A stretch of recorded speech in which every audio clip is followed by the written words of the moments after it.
ќе зборуваме за зелените јавни површини кои се разбира е многу значајно да останат чисти, како што веќе најавите со мене ово утро е Андреј Рајатовски, кој што е познат под псевдонимот Градинарот и е заслужен за многу простори и запуштени јавни простори кои што практично се трансформирани. Андреј, добро утро. Добро утро и поздрав до вашата публика. Така, Андреј, ти си економист. Како се роди идејата еден млад економист да го земе алото во рака и буквално да го прави оно што ти најдобро го правиш во овој момент? Така. Значи на социјалните мрежи сум гледал доста таква содржина, од таму ми дојде и идејата. Сум гледал странски креатори кои што го прават практично истото што јас го правам, меѓутоа во други држави кои што имаат многу поголема публика од мојата. И ете ми дошло идеја да го правам тоа јас во Македонија, бидејќи не видов никој да го прави тука тоа кај нас, не само во Македонија, него и во околниве земји, да кажам на Балканов, и ете, испадна добро прифатено од публиката. Така, тоа сакав да те прашам како беше не само прифатено од публиката, туку колку доби поддршка, колку луѓе ти се приклучија кон почетокот и како оди сега сето тоа?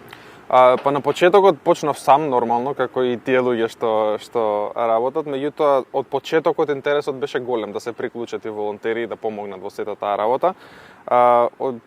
Од проста причина до сега немав направено такви акции, бидејќи се работи со алат, не на секој човек може да му дозволиш да работи со алат, не е секој стручен да работи со алат, меѓутоа одлучивме да направиме акции, еве последниве неколку месеци веќе почнавме да правиме акции не само во Скопје, туку и целата држава, бидејќи доста од луѓето ни пишуваа по коментари да се случат такви акции, да им биде и поблиску на тие луѓе што не се од Скопје. И така, почнавме пред 2 месеци и еве сега, секој месец имаме акции во различни градови во државата.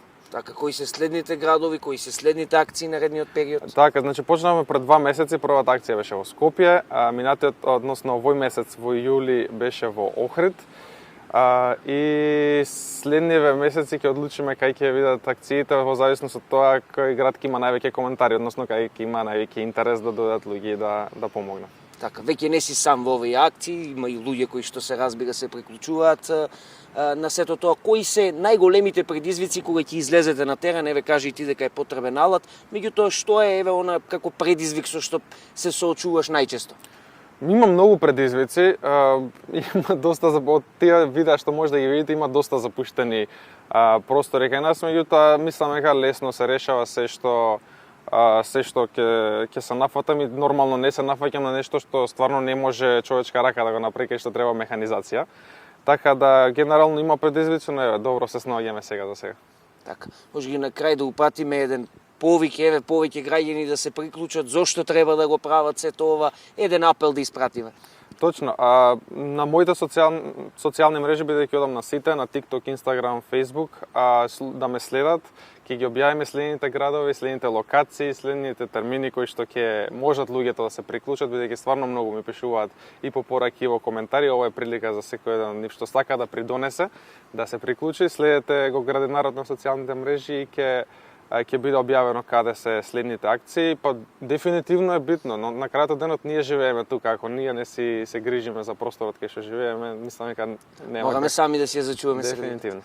И благодарам многу и посакувам успешна работа и многу вакви акции во иднина. Ви благодарам и вас.